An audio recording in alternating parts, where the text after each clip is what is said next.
Marlène, Marco et Jean-Claude sommes fort heureux de te retrouver afin une fois de plus de progresser dans la connaissance de la parole de l'Éternel des armées, parce que l'heure est venue plus que jamais pour chacun d'assurer son élection.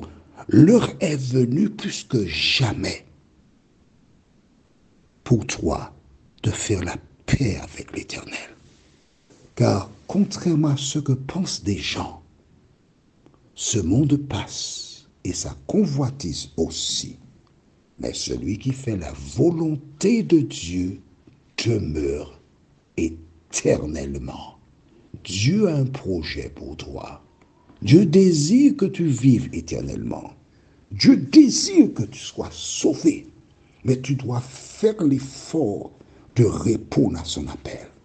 Nous avons vu précédemment, dans le livre de Deutéronome 27, le verset 11 qui suit. Le même jour, Moïse donna cet ordre au peuple.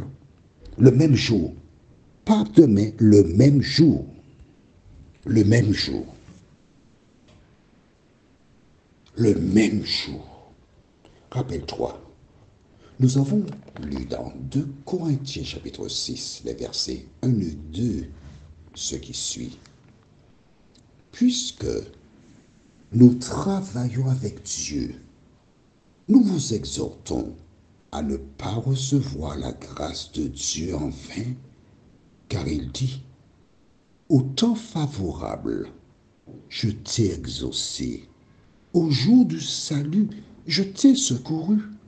Voici maintenant le temps favorable, voici maintenant le jour du salut. La Bible nous enseigne donc, depuis Deutéronome chapitre 27, au verset 11, le même jour, Moïse donna cet ordre au peuple. Il n'est pas renvoyé à plus tard.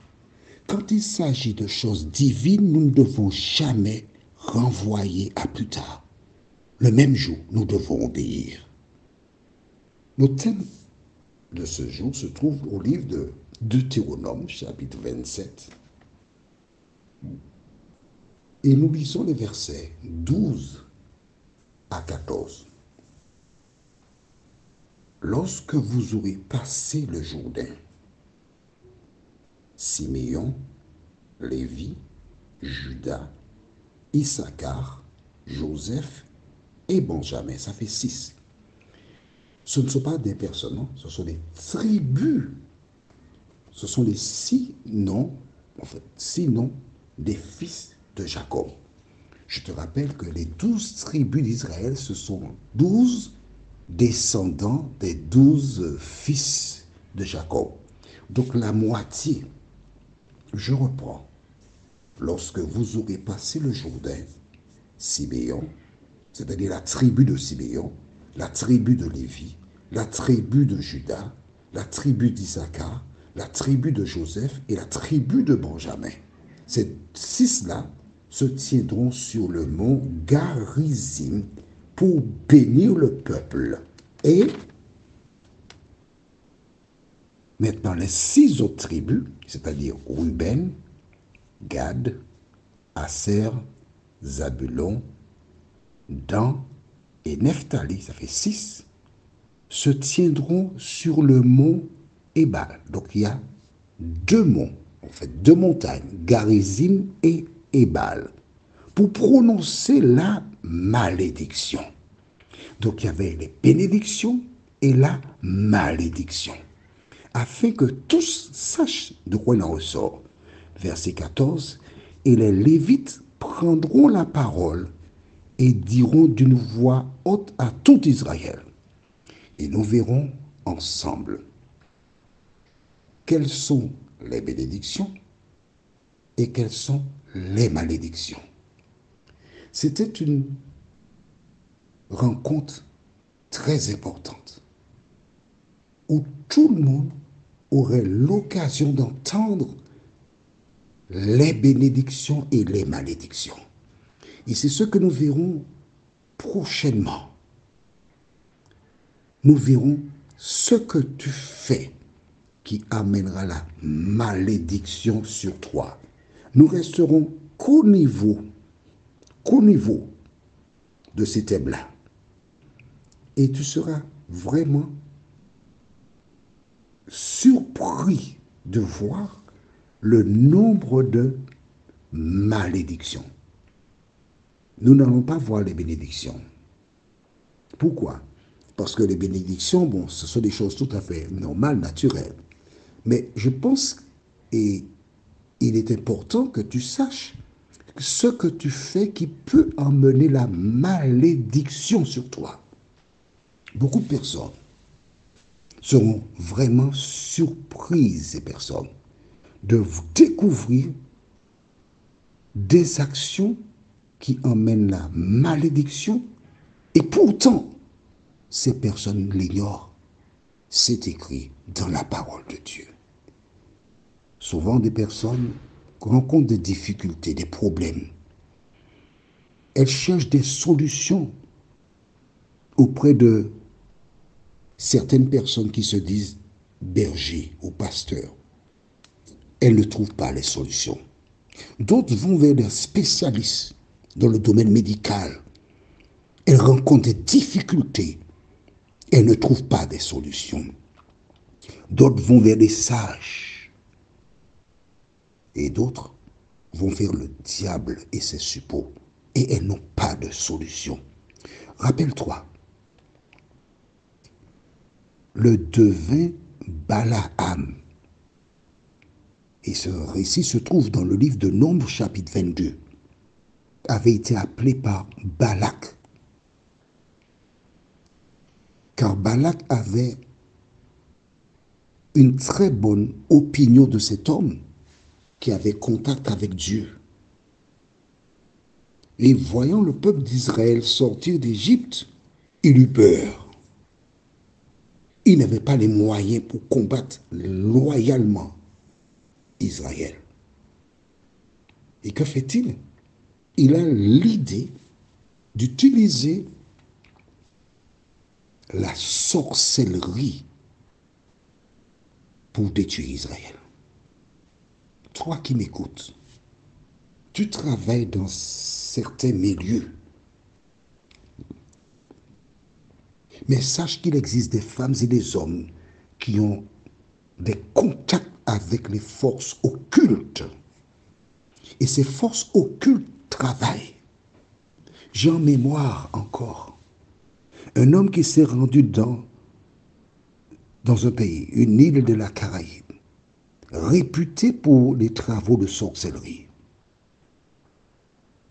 Il a demandé quelque chose à un sorcier qui a fait le travail pour lui. Mais avant de faire le travail, il dit: ah, mon cher, ta situation est difficile. Tu ne pourras pas passer. Mais enfin, je vais voir ce que je peux faire pour toi. Bon, viens avec moi. Il y avait un petit ruisseau. Il a dit: traverse le ruisseau. Il a traversé le ruisseau et il s'est retrouvé à la Martinique. Les forces occultes sont puissantes. Les forces occultes débloquent certaines situations, mais elles ne débloquent pas toutes les situations. Je voudrais te raconter un dernier fait sur la puissance des forces occultes. Mais celui qui met sa main dans cette affaire-là, il devient un enfant de Satan. Celui qui met sa main dans cette affaire-là, il signe un contrat. Et une fois que tu as mis ta main volontairement dans celle de Satan, tu deviens un enfant de Satan qui s'organise pour te tenir, te retenir et t'empêcher d'aller à Jésus. Ils étaient dans une prison, dans un certain pays, le même pays. Il y avait une personne fortunée qui voulait faire libérer son époux, mais c'était chose impossible. Alors on s'est organisé pour envoyer un sorcier en prison dans la cellule de l'homme en question. Écoute bien, quand le sorcier est arrivé, il a discrètement expliqué au prisonnier pourquoi il était là. Il a dessiné sur le mur de la prison un canot. Et il a dit, toutes celles et tous ceux, ce n'est que des hommes, tous ceux qui veulent sortir de la prison, mettez vos doigts dans le canot. L'homme pour qui le sorcier était venu, il a été le premier à mettre son doigt à côté de celui du sorcier. Il y avait 3 autres bonhommes qui étaient là, ils n'ont pas cru en cette affaire. Et soudain, les 2 ont disparu. Les 3 autres ont mis leurs doigts dans le canot, parce que c'était sur le mur. Ils sont restés dans la prison. Mes amis, les forces du mal ont des pouvoirs. Et je t'invite à ne pas aller vers le diable et ses suppôts, car une fois que tu as mis ta main là, il fait tout pour soit que tu meurs, mais il ne faut pas que tu sortes de là. Confie-toi en l'Éternel. Obéis à sa parole.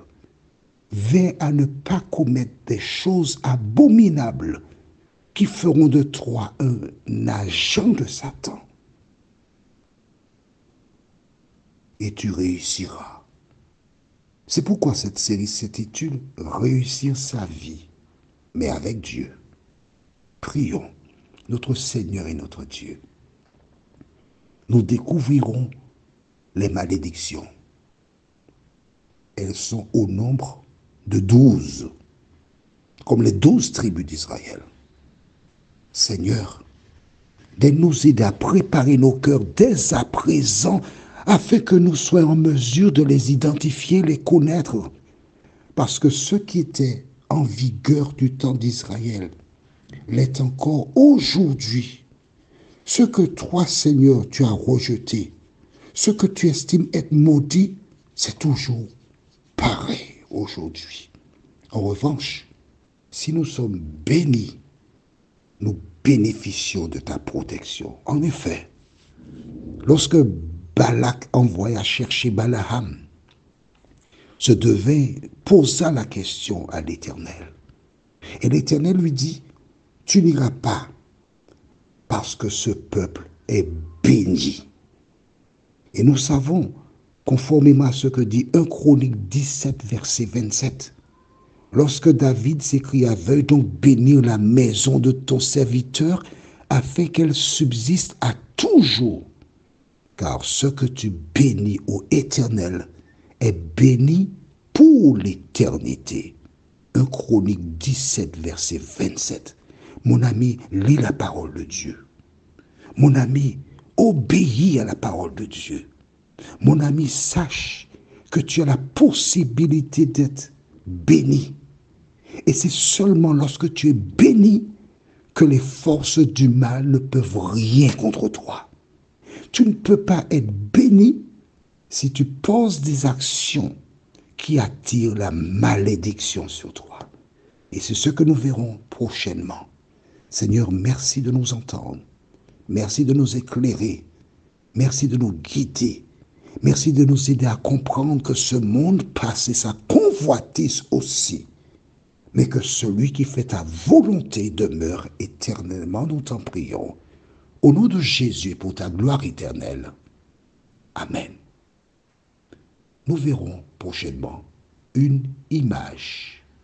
La référence est Deutéronome 27, verset 15.